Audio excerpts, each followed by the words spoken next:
Olá, seja muito bem-vindo ao Debatistas Podcast, um programa de debates e entrevistas da Convenção Batista Nacional que aborda assuntos contemporâneos à luz da Bíblia numa perspectiva batista. Como é bom poder receber você, como é bom poder receber Herbert Borges pela terceira vez. E pela terceira vez estava pedindo música, né? É verdade.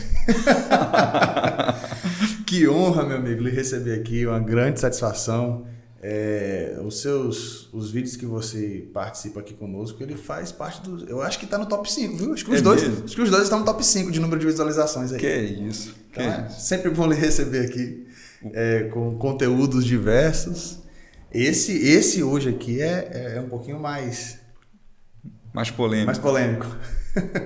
Mas que honra, mais uma vez, se apresente. Sei que já tem 2 vídeos seus aqui se apresentando, né? Mas fale um pouquinho sobre família, como está sendo o ministério atualmente, até para a gente poder se inteirar um pouquinho mais antes de entrar no bate-papo aí. Ok, Nathan. O prazer é nosso. Nós nos sentimos honrados em estar aqui.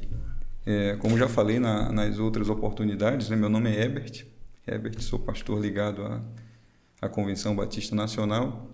Hoje estamos aqui pelas bandas de Brasília, trabalhamos com a Igreja Batista Nacional ali no Paranoá e desenvolvemos um projeto aí conhecido como Projeto Renovados. Estamos aí iniciando uma nova fase. A ideia é juntar uma série de materiais e tornar esse material acessível aí para o público em geral. E também, quem sabe, né, estar aí juntando pessoal que gosta do tema para estar contribuindo aí com esse projeto também. Mas é algo mais para frente aí. Que bênção. O Projeto Renovados tem uma parceria com a Lerban, tem vários livros lá, né? Quais são os livros que você fala aí sobre um pouquinho das nossas origens, nossos fundamentos? Quais são os livros? Cita aí só para o pessoal ter. O primeiro livro que eu publiquei pela Lerban é Batistas Nacionais, Origem, Doutrinas, Princípios e Práticas. É um livro, como diz o subtítulo, né, que vai nessa direção, contar um pouco de história, um pouco de teologia, princípios e práticas batistas nacionais. Na sequência, agora, mais recentemente, a gente fez uma parceria com a Lerban e trouxe aí mais 4 títulos. O que todo bom batista deveria saber, que é um livro que a gente pode utilizar na área do discipulado, aí, muito bom também, dentro dessa temática batista. Existe também Fundamentos, Razão, né, ou Razões de Nossa Fé. Esse texto é um texto interessante, que ele faz um comentário à nossa confissão de fé. É uma espécie aí de teologia sistemática. É um trabalho que não tem na nossa convenção. Eu esqueci aqui também, existe um texto chamado Púlpito Renovado. Púlpito Renovado. Esse livro também é bacana, porque a gente tem o costume, né, de tratar a renovação muito pela ótica da divisão. E a gente está fugindo um pouco disso, procurando ver outros aspectos dentro desse movimento. E um deles é a pregação. Publicamos esse também pela Lerban e publicamos também o Perfil de um Pioneiro, que é uma organização de textos de José Rego do Nascimento. Muito bom. O José Rego do Nascimento, como todos conhecem, é um pioneiro da renovação espiritual. Na verdade, o Rego do Nascimento é a primeira voz de maior abrangência do movimento de renovação espiritual. E ele escreveu uma série de textos interessantes que nos leva a conhecer um pouco do pensamento daquele pioneiro naquele contexto da renovação espiritual. Um texto bacana também. Todos esses que citei, você encontra ele na Lerban. O primeiro foi publicado exclusivamente pela Lerban e os demais em parceria com o Projeto Renovados. Muito bom.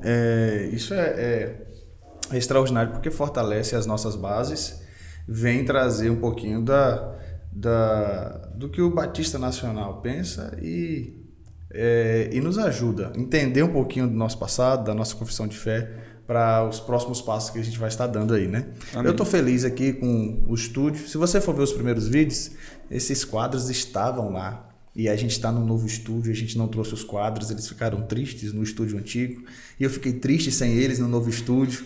E eu falei com o Paulo, vamos colocar aqui, Paulo, os quadrinhos. E ficou, gostei do resultado. A gente está até com um retorno aqui, estamos vendo ali E está muito bom. Acredito que você tenha gostado. Coloque aí nos comentários. Poxa, o cenário ficou legal, ficou bom. Vamos lá, quebrando o gelo aqui antes de entrarmos no assunto bem polêmico. Você já deve ter ouvido aquela máxima, né? Política, futebol e religião não se discute. E esse é o tema, só que com uma interrogação no final da frase. Política, futebol e religião não se discute? Bom, antes de entrarmos diretamente aqui no assunto, eu quero te pedir para nos seguir lá no @cbn.oficial, no Instagram do Debatistas, deixar sua opinião, porque lá tem o teaserzinho desse episódio. Aqui nos comentários você pode deixar sua opinião. O nosso desejo é interagir com você.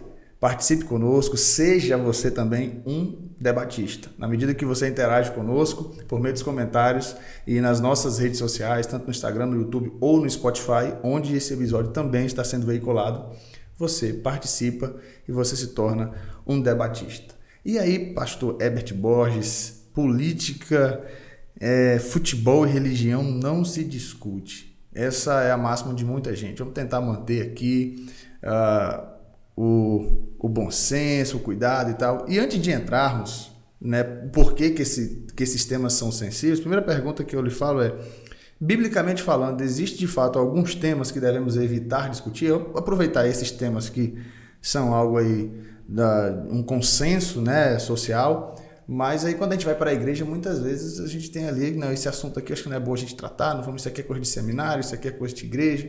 Então a primeira pergunta: existe temas aí que nós devemos evitar discutir? Olha, eu não diria só os temas. Existe sim temas que nós devemos evitar, e existe também um determinado tipo de discussão que a gente deve evitar. Sim. Por exemplo, quando Paulo escreve para Timóteo, ele fala que tinha gente que se ocupava de determinados assuntos que, numa linguagem bem nordestina, né, o assunto não vai nem vem. Sim. Tá entendendo? Então, tem assuntos que não tem assim tanta importância. Além do assunto, existe a forma. Uhum. Existe a forma. Ele diz que tem gente que se ocupa de uma discussão frívola, ou seja, uma discussão vazia, inútil, superficial. Esse tipo de debate, vamos assim dizer, é um tipo de debate que a gente deve evitar. Mas observe o que eu disse no início, né? Existem determinados assuntos e existe um determinado tipo de debate, aquele debate que é feito de maneira para usar esse texto que Paulo nos traz. É que ele é superficial. Entendi. Mas especificamente falando sobre, olha, eu estou respondendo, dando uma resposta à pergunta, não estou dizendo por quê. Sim. Deveríamos discutir. Especificamente falando sobre esse assunto política e religião, né? Sim. Futebol eu não tenho assim, como é que eu diria, né? A mesma propriedade que tem os outros não assuntos. Colocaria dentro dessa mesma categoria. E só aproveitando um parênteses aqui, nós dois somos rubro-negros. Só que ele torce pro esporte, eu pro Flamengo. Entendeu? Não colocaria, né, assim, dentro dessa mesma categoria. Se bem que no campo do futebol o pessoal discute bastante e eles são muito mais assim fiéis, né? Eles discutem, não mudam de time, continuam lá. Sim. E às vezes essa discussão no campo do futebol ela é bem negativa porque ela vai na direção no final lá da violência. Sim. Mas deixando essa questão de lado, né, voltando, tem assuntos, né, e tem modos aí que a gente não deveria discutir, mas falando especificamente de política e religião, eu penso que sim, nós podemos discutir esses assuntos, né, dentro de um ambiente saudável, podemos sim discutir. E mais para frente a gente pode falar o porquê eu penso dessa forma. Tá, então vamos lá. Primeiro, existem assuntos que a gente deve evitar discutir por conta da superficialidade e banalidade deles. Sim. Não porque eles são tão profundos que isso pode até gerar... A razão não seria porque o assunto é delicado, é porque é superficial. Pelo menos é isso que Paulo diz lá ao pastor Timóteo, né? Ele diz, olha, tem gente que está se ocupando aí de fábulas, né? De ficção. Tem gente que está perdendo tempo com isso. Além de estar perdendo tempo com essas coisas, genealogias, ele usa isso também.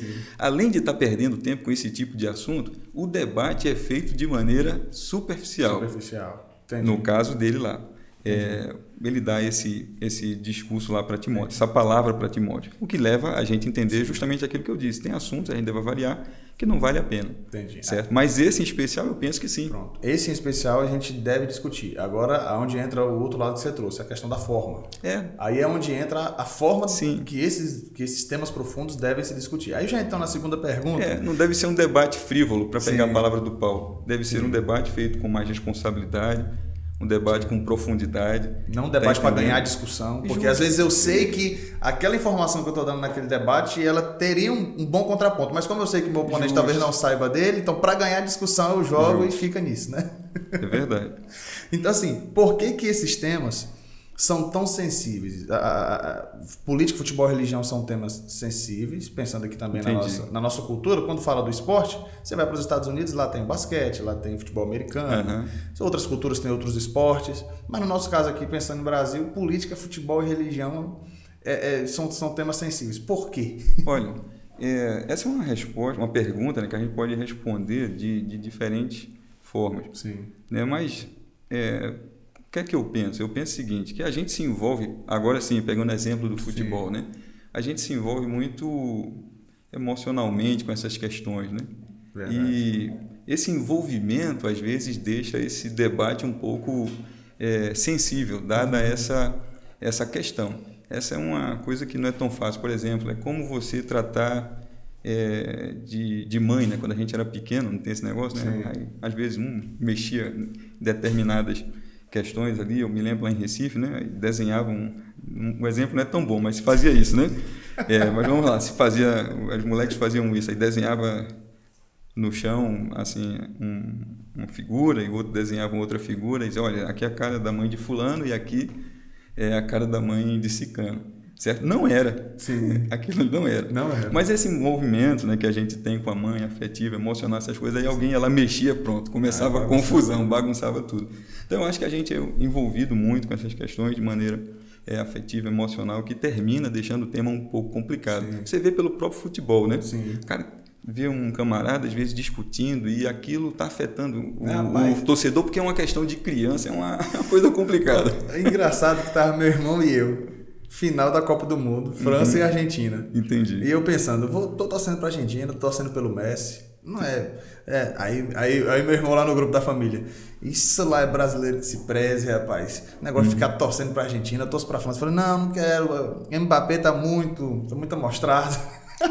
Não tô gostando não. Mbappé tá muito novo, ainda é muita poupa pra ele ganhar a segunda Copa. Entendi. Muito novo, muito próximo, já quer se aproximar do Pelé, não. Entendi. Eu prefiro o Messi, que já tá em final de carreira, ainda não tem esse título e tal. Entendi. E aí pronto, aí os argentinos tirava onda com o Brasil, porque foram campeões, aí, olha aí, tá vendo? Vocês foram torcer pra Argentina, olha eles tirando onda. Falava, assim, é interessante que não era nem o time que a gente torce, não tá nem falando de Brasil, de um time específico, mas como o futebol gera essas mas é claro que era no nível de brincadeira, mas era assim, aquele, tô torcendo pra... Rapaz, como é que pode? O brasileiro torcendo pra Argentina, isso é um absurdo. É verdade, tem essa relação. Aí gera essa questão emocional. Aí quando você vai pra política e religião... Também. Porque às vezes você vai observar esse mesmo comportamento que a gente observa no futebol nessas duas áreas. Por exemplo, minha mãe era assim, meu avô era assim e eu também estou aqui, tá entendendo? Sim. No interior eu vi muito isso também na questão política. E lá, às vezes, não existe um discernimento para essa questão, uma maturidade para tratar aquilo que a gente viu no primeiro ponto. Uma maturidade... O assunto, às vezes, não é tratado com a devida responsabilidade, tá entendendo? Com profundidade. E como é que a gente vê lá o pessoal tratando, às vezes? É por cores. Olha, eu sou de tal cor e fulano é de tal cor. E a gente sempre foi assim, desde pequena. A nossa família sempre foi assim. E quando entra nesse debate, às vezes, essas questões, né, vão estar participando ali e o negócio não pode sair tão bem. Então acho que passa pelo fato de isso estar muito arraigado às nossas emoções mesmo, né? Também. Porque, tipo, às vezes você gosta de um determinado político ou de algum pensamento político, que é algo que vem da sua criação. Não, meu pai me ensinou isso, minha mãe me ensinou isso. É um aspecto. Né? Pode ser um aspecto que é claro que às vezes quando você começa a refletir de maneira mais profunda e tal, mas às vezes tem aquela pessoa que ficou arraigado naqueles fundamentos, né? Sim. E aí quando você vai pro futebol, da mesma forma, é uma coisa tão que o time dele pode estar perdendo, pode ter 20 anos sem ganhar nenhum título, mas é algo que vem da infância. Justo. Já se tornou algo emotivo. Aí também, da mesma forma, a religião principalmente, né? Quando você fala, poxa, eu fui criado. Falando do catolicismo, que a história que perpassa aqui pela história do Brasil, o catolicismo é muito forte. Até um tempo atrás, eu nasci nessa religião eu morro. Até se falava, né? Olha, eu nasci nessa lei, né? É uma linguagem muito do Nordeste. Sim. E vou continuar assim lá, nessa lei, e vou morrer nessa lei, por aí vai. Exatamente. Tá entendendo? Mas essa é uma questão que a gente observa, né? Existem outras questões, por exemplo, a gente pode pensar em cosmovisão. Né? Por exemplo, o peixe, será que o peixe tem consciência que está dentro d'água? Sim. O peixe está dentro d'água, ele vive dentro daquela realidade. Sim. A gente, às vezes, está tão envolvido dentro de uma visão de mundo que a gente não tem tanta consciência. E quando chega alguém para confrontar a nossa, vamos assim dizer, visão de mundo, a nossa casa que às vezes está construída sobre a areia, para usar uma figura bíblica, isso não vai ser, às vezes, tão bem recebido. Sim. Tá entendendo? Então, são uma série de fatores emocionais, fatores intelectuais, a visão de mundo que a pessoa tem, que às vezes ela nem tem consciência que tem aquela cosmovisão. Todos esses fatores nos levam a entender a sensibilidade, né? desse debate. Desse debate. Ou dos debates aqui, né? Religião e política principalmente. Pronto. Como a gente colocou sobre a questão da forma e tal, de se discutir, aí vem essa pergunta, que você já respondeu, mas é interessante a gente colocar ela de maneira bem concreta, né? Vale tudo em nome do amor? Que aí às vezes a gente usa muito essa ideia, né? Em nome do amor, vamos evitar essa discussão? É discussão profunda que eu falo, que às vezes é uma discussão que seria interessante. Entendi. Será que é interessante evitar ou então pensarmos na forma que nós iríamos conversar sobre ela? Que eu gostaria que você entrasse nessa questão da forma. Olha, o amor nos leva, né, a tomar algumas atitudes em benefício do outro. Paulo, por exemplo, fala que a gente deve tomar cuidado com aqueles que são, vamos assim dizer, mais frágeis, mais débeis na fé. Sim. Mas essa ideia de o amor, né, vale tudo pelo amor, eu não entendo as coisas dessa maneira.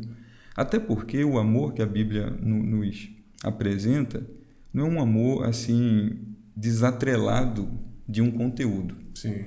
Sem um compromisso com algo. Então, o amor na Escritura, o amor dentro da visão de mundo cristã, não é um simples sentimento. A questão sentimental está ligada à dinâmica do amor. Mas o amor também, dentro da visão cristã, ele está diretamente relacionado a um conteúdo, né? O próprio Jesus, né, vai nos falar sobre isso. Sim. A lei, né? A lei. A verdade, podemos colocar dentro de um contexto mais antenado com a nossa realidade atual, a palavra de Deus. Sim. Então, a partir desse ponto de vista, eu não vejo que a gente possa usar essa ideia, né? Vale tudo é um negócio muito vale tudo. Entendeu? Acho que tem limites para esse tipo de discurso, esse tipo de debate, esse tipo de proposição. Tá. Nesse caso, não é o caso. Quando eu coloco no vale tudo, eu falo nos dois aspectos. Aqui ele fala assim, eu amo e por amar, nós vamos conversar, que tem que conversar aqui da forma que eu acho que tem que ser. Ou até em nome do amor, vale também evitar esse tipo de assunto. Pode ser. A gente pode evitar. Pode. Mas veja que está atrelado ao conteúdo. Sim. Né? A gente pode adiar o debate. O amor diz assim, como a Bíblia diz, melhor dizendo, que o amor é paciente. Vamos esperar um tempo para debater essas coisas. Entendi. O amor não é paciente? A gente espera. Entendi. Então, aí não precisa debater as coisas tudo no mesmo dia. Então vamos imaginar, hoje a gente vive, já está acalmando, né?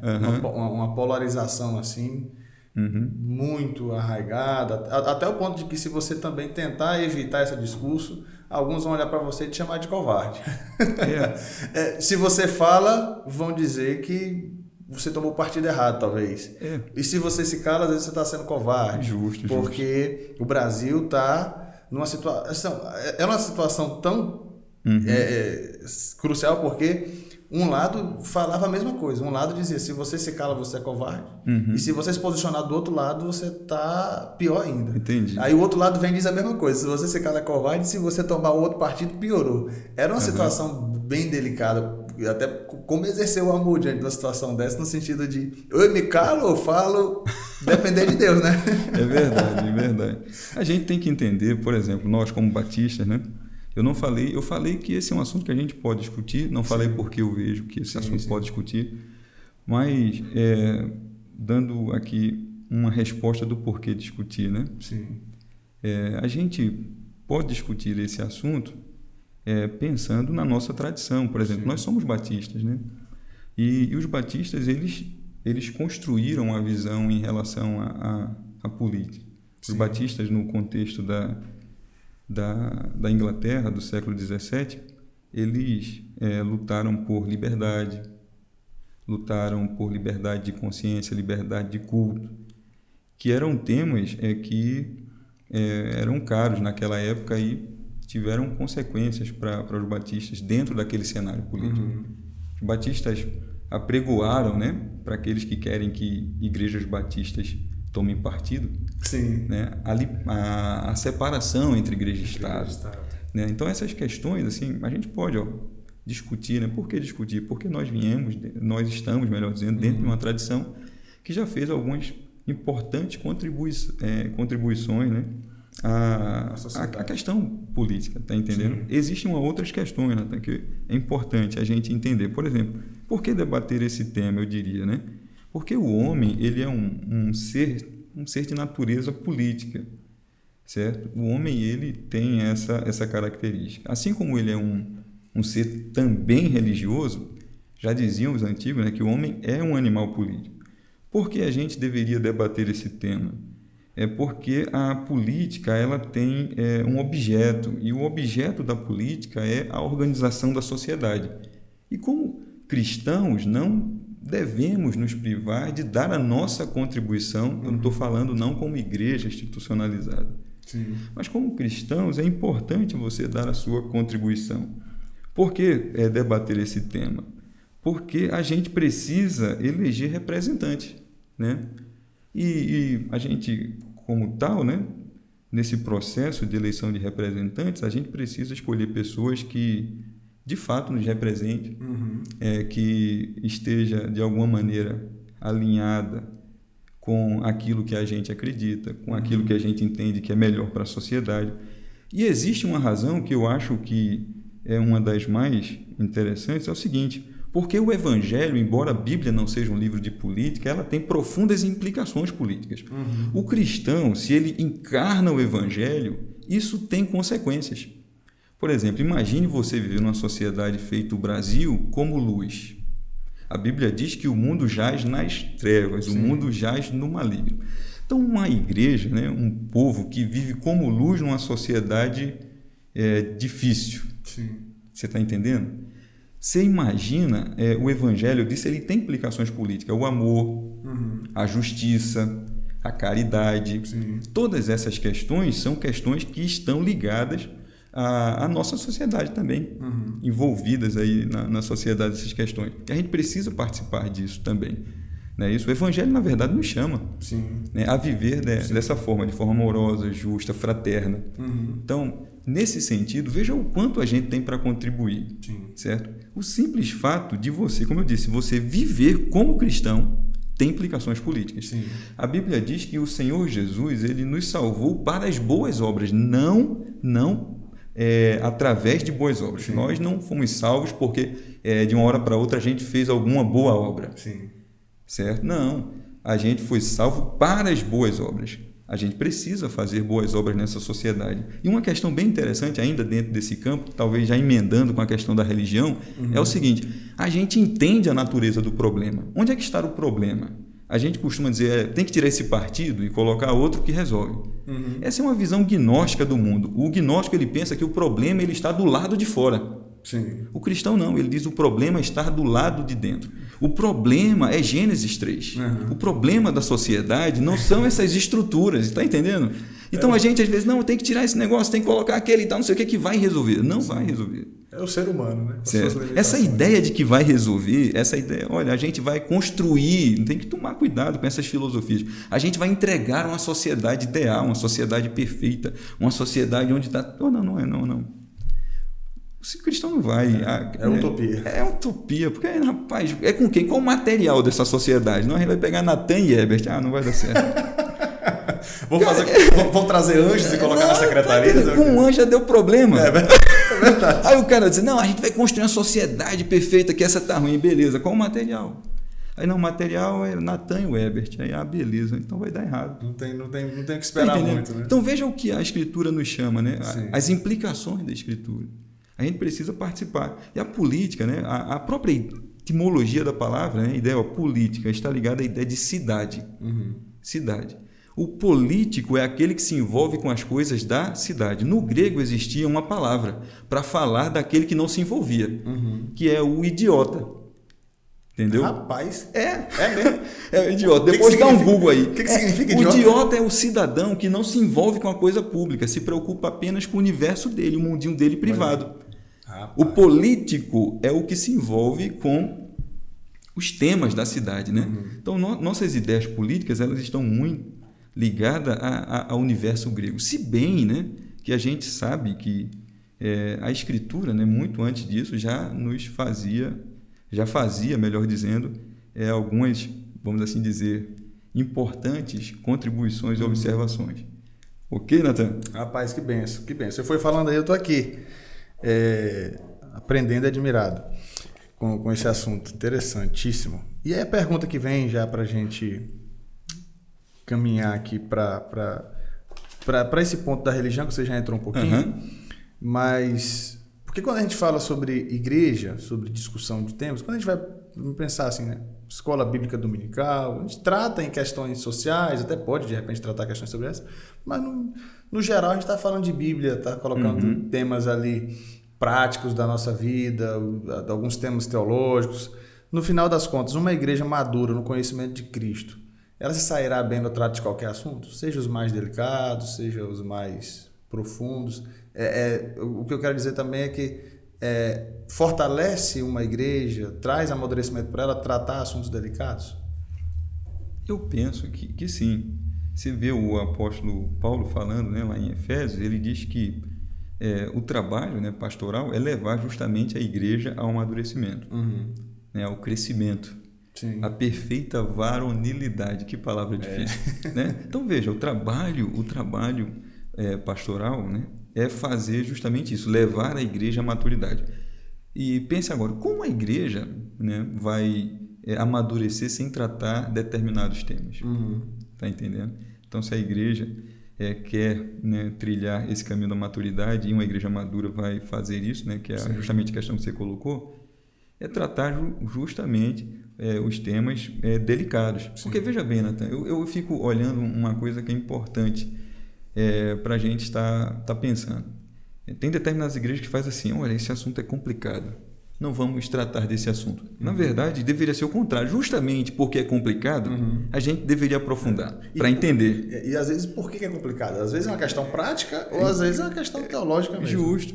Então, por que é complicado? A gente deveria procurar, né, entender melhor. Porque será que lá na faculdade, por exemplo, o professor vai ter essa mesma postura com aquele jovem que a gente manda para a faculdade? O professor vai dizer assim: olha, esse assunto é meio complicado, não vamos tratar, não.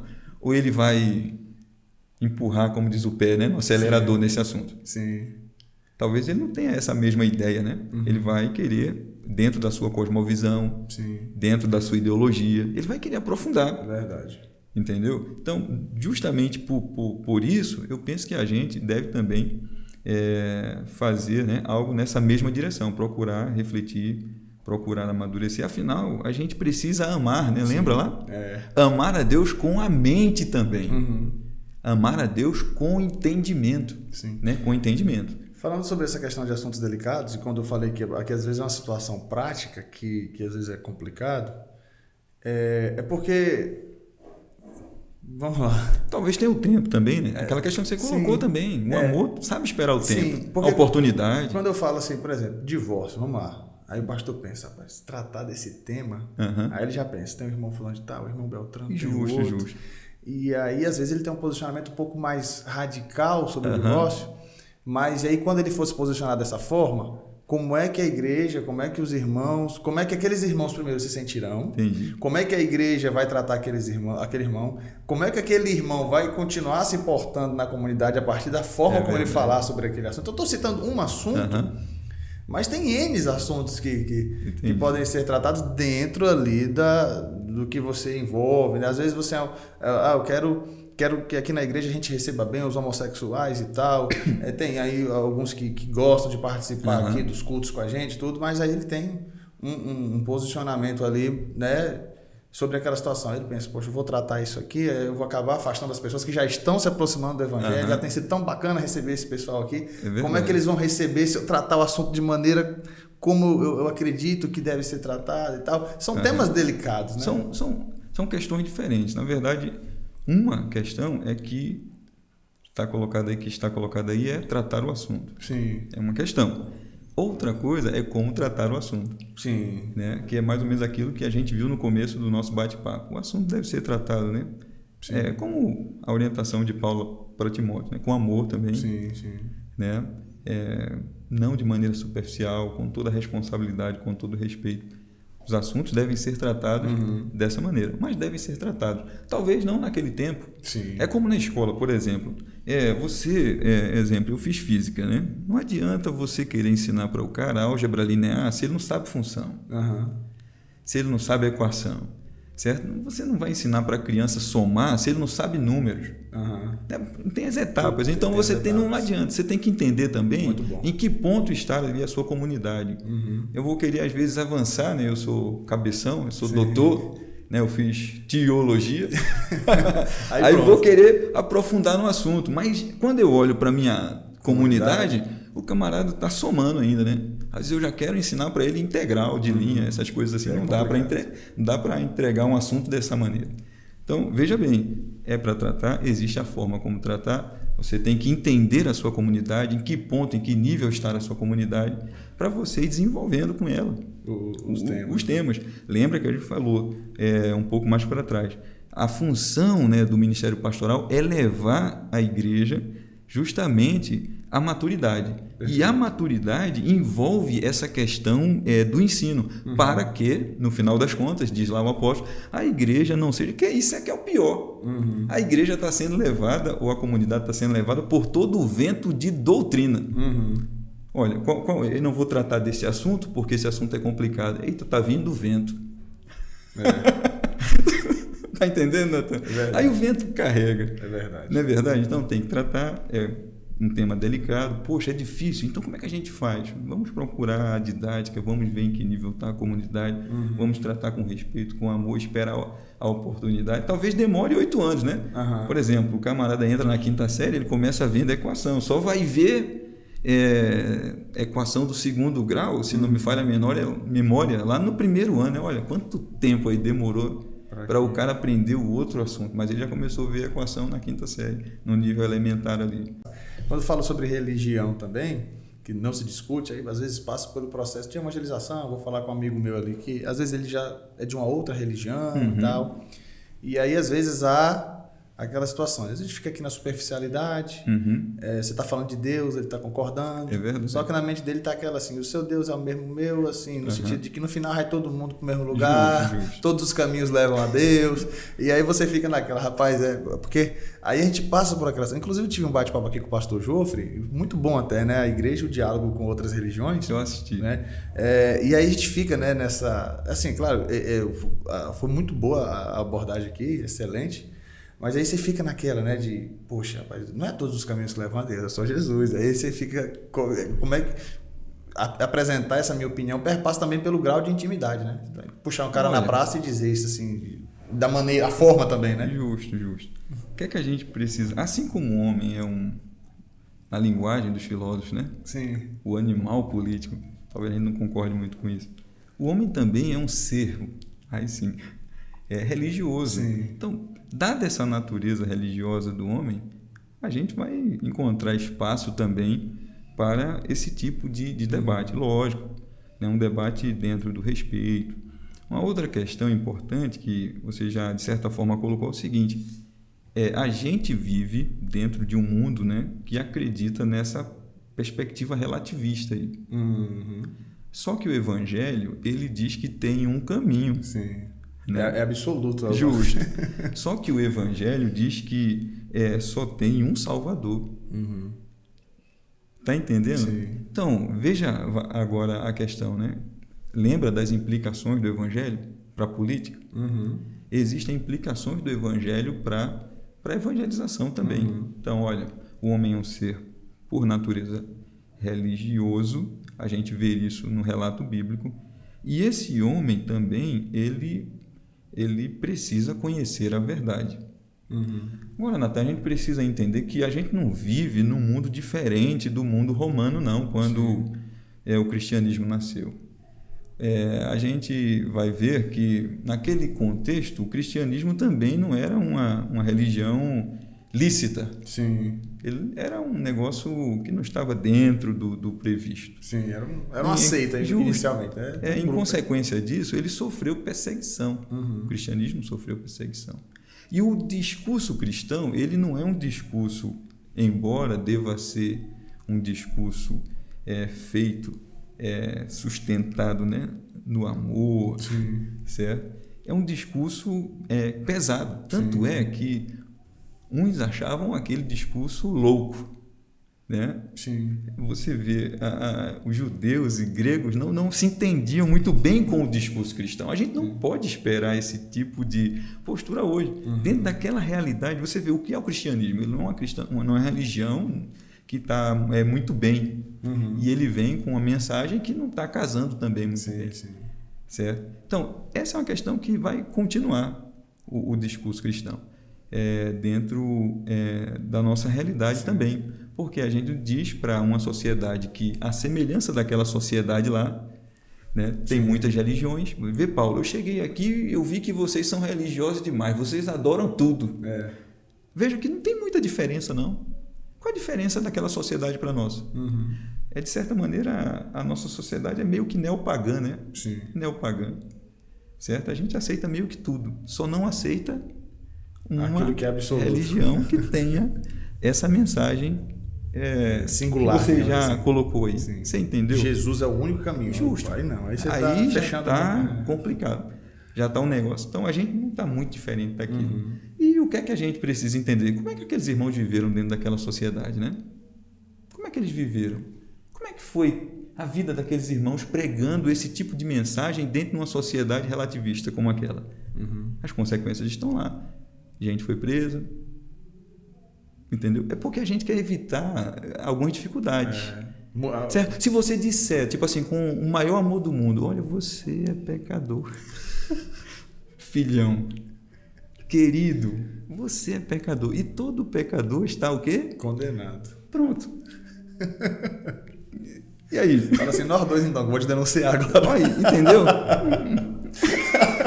Veja que mensagem. A mensagem cristã é o mesmo problema. É o mesmo problema. Então não está nada de novo. Aí é o Salomão que diz isso, né? Não tem muita coisa nova não aí dentro de determinados aspectos. Aí está muito parecido o ser humano, né? Muito parecido. Cidadão romano, né? Naquele contexto, o homem grego, o homem judeu, o pessoal que vivia orbitando ao redor do Império Romano. Era muito... muito parecido, né? Melhor dizendo, com o nosso de hoje. Né? Você vai olhando aí e esse pessoal também não vê essa mensagem com um bom olho, com bons olhos. Sim. E onde é que vai parar isso? Os temas são delicados. Onde é que vai parar? Tá aí. A escatologia já está escrita. Entendi. Mas é isso, meu querido. Realmente são assuntos delicados. Foi muito bom.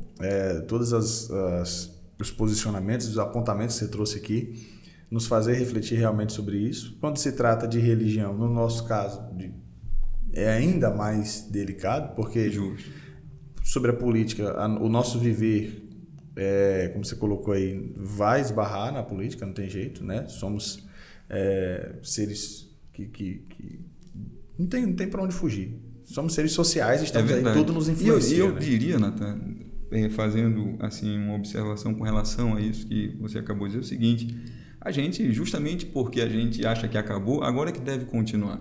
Porque a gente resume o debate político ao debate político partidário, Eleitoral, à eleição. ao momento da eleição. Não, a política deve continuar. Como é que está a sua rua? Exatamente. Né? Perfeito. Como é que está a iluminação lá? E eu acho que é agora que, agora que vai haver ânimos mais calmos e o discurso pode fluir até melhor, né? Participa desse debate da educação. Por exemplo, lá na sua comunidade onde você mora, forma médico na sua escola? Por que naquela região, por exemplo, no classe não sei quanto, nunca forma médico?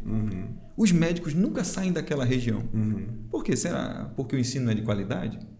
Mesmo momento. Né? Não é verdade? Porque você vê assim, não tem uma escola lá não sei aonde que, por exemplo, ali não sai médico, ali não sai advogado, daquela região não sai. Por quê? Pô, não tem uma escola? Perfeito. Entendeu? Perfeito, uma ideia. Eis o momento, então. Continua o debate aí. Para aqueles que... Porque a galera quer debater esse negócio da eleição. Não, continua. Porque esse debate aqui agora, o fruto dele vai render por 4 anos. Né? Esse meu bate-papo agora aqui, eu não sei se vai fluir em alguma coisa, né, no meio. Mas às vezes é esse discurso que está errado, né? Que é exatamente a gente... É a limitação do tema, né, político. E se colocar à disposição, porque muitas vezes, até pensando como igreja, nós mesmos, né? Às vezes a gente está ali como igreja, se reúne, mas não tem esse pensamento como igreja, como é que tá, o que eu posso melhorar aqui no meu bairro. Justo. Olha, o Francis Schaeffer, ele dizia o seguinte, ele falava uma palavra chamada co-beligerância, isso. A ideia de participar de uma mesma guerra. Por exemplo, vamos supor que na sua rua mora um cara que não é cristão, mas ele está engajado para tapar o buraco lá da rua. Sim. Esse é um trabalho que você pode participar com ele. Olha aí que bem. É você se envolver na mesma guerra, vamos assim dizer, em prol do bem. De um bem comum. Do bem comum. Né? Quem é que está ali? Poxa, aquele camarada ali está trabalhando para tapar os buracos da rua. Aquele ali se envolve para deixar a iluminação daqui melhor. Aquela associação ali, ela trabalha para manter... Eu vou me envolver nessa mesma guerra. Olha aí que bem. Dentro de uma visão de política, né? Sim. Com uma perspectiva bem mais ampla do que essa que você acabou de falar aí. Sim. Perfeito. Eu enquanto estava em Macapá, Metslândia também, quando eu pastoreei, a gente trabalhou muito a questão do cuidado com o meio ambiente, ali, pensando mesmo no nosso contexto urbano. Justo. A gente foi fazer um evento lá, e reuniu os irmãos da igreja, conseguimos ali alguns tambores de lixo. Rapaz, a gente saiu limpando a cidade pequena. Saímos limpando a cidade e tudo. E aquilo, a cidade pequena, aquilo ali foi, né? Testemunho, né? Testemunho, todo mundo com a camisa e tudo. Rapaz, o pessoal limpando a cidade, se organizando aí e tal. Que era até um evento que a gente ia fazer, parar nossa terra, nossa responsabilidade. Lá era um evento chamado Noite Paraense. Coisa boa. Parar e fomos falar sobre essa questão do mandato cultural, que o relacionamento do homem foi rompido no nível o homem com o próximo, o homem com ele mesmo, o homem com Deus, mas também o homem com a natureza. Justo, né? Deus havia dado uma ordem para Adão de cuidar ali do jardim, né? E hoje o homem explora, o homem suja, o homem bagunça. E às vezes a visão ecológica que vem de fora para nós é uma visão científica, mas eu acredito, o que eu estava pensando falar, nós como cristãos, nós temos aqui também vamos dizer assim, uma visão cristã sobre a ecologia. E aí eu cheguei a dizer para os irmãos, você sabia que é pecado quando você polui? Que não é que você está descumprindo uma lei humana, você está descumprindo um mandamento divino. Mandato de Deus, um mandato cultural, é verdade. E aí eu ficava pensando, então cuidado quando você polui aí, quando você joga lixo assim, sem saber o que isso vai causar, repercussão. Com certeza. Isso é pecado também, rapaz. E aí eu pensava, rapaz, quer dizer que eu jogo a garrafa e a lata para fora do vidro do carro, eu tô pecando. Justo. Mas assim, foram debates muito bons, tanto em Macapá também, quando tivemos alguns momentos assim de reflexão, até mesmo de tentativa de fazer algumas mudanças, de criarmos um projeto, só que logo veio a pandemia e a gente não conseguiu, mas era de sair catando garrafas, a gente montar uma mini fábrica de vassoura de garrafa e seria uma intervenção ali social, porque às vezes a gente pensa assim, como seria bom se a gente tirasse as crianças da rua, cuidasse de mulheres que foram violentadas sexualmente, desse casa para desabrigados. Mas aí quando você vai ver na prática, a igreja está conseguindo pelo menos organizar cestas básicas para aquelas pessoas que não têm, aí você cai na real. Entendi. E aí era o que eu estava pensando, o que a gente pode fazer hoje? Já que eu vejo tantas questões que a gente poderia fazer, Mas o que a gente pode fazer hoje? A gente pode começar deixando... Muita coisa, pode fazer muita coisa. Posso começar aqui limpando. Justo. Limpando uma praça rua, na sua cidade. A igreja faz muita coisa, na verdade. Assim. A igreja faz muita coisa na área social, que tem implicações de natureza política. Como você já citou aí, né, essa questão com pessoas que têm dificuldade com determinados vícios, a igreja trabalha nessa área, trabalha com pessoas isso é muito forte, que estão à margem da sociedade também. A igreja faz muito trabalho assim, dentro desse campo. Sim. Mas, como você também colocou, existe muita gente que não tem noção que determinadas ações, elas têm fundamento bíblico. Sim. Tem fundamento bíblico. Essa questão do mandato cultural é extremamente importante, porque tem muita gente... Eu não conheço muitas igrejas. Na verdade, eu conheço uma igreja que ela fez justamente um projeto lá em Recife com a comunidade para cuidar do rio. Sim. Mais ou menos parecido com esse que você falou. O que acontece? O rio ele transborda ali e vai para a casa de muita gente. E essa igreja ela começou a se preocupar com essa situação também e tem desenvolvido um trabalho, junto com a comunidade, junto com a prefeitura. Onde é? Em Recife. Em Recife. IBC, Igreja Batista de Coqueiral. Certo? Então, essa igreja, né, ela fez um bom trabalho, né, nessa área.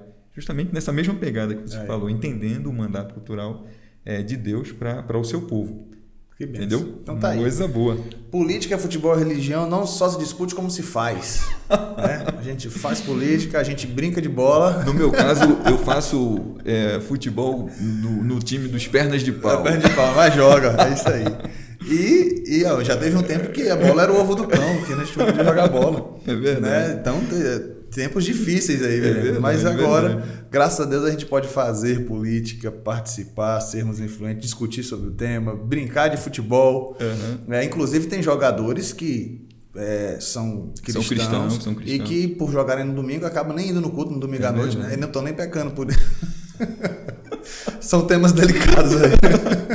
Vai dar outro debatista. Vai ter que se tornar sabatista agora. Então, não debatistas. Vai agora ser sabatistas.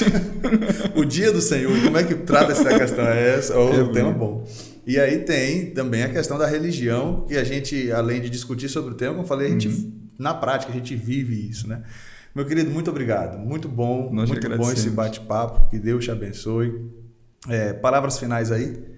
Natan, obrigado, né? Como disse, nós que agradecemos, é um prazer estar aqui com vocês e estamos à disposição. Amém, que bênção. Mais uma vez, obrigado, meu querido. E você, acesse o link aí da Lerban na descrição, procure aí os vídeos, os temas dos livros que o pastor Herbert divulgou aqui, você pode adquirir, ser edificado e abençoado por esses materiais. E também acompanhe outros episódios do Debatistas. Tem mais de 30 episódios aí para você assistir, acompanhar, compartilhar. Veja aí os vídeos que o pastor Herbert já esteve aqui também, tratando 2 assuntos muito bons, que foi o que significa ser batista e o outro, porque somos renovados. 2 temas muito bons. Então participe aí conosco, que Deus te abençoe. Até o próximo Debatistas.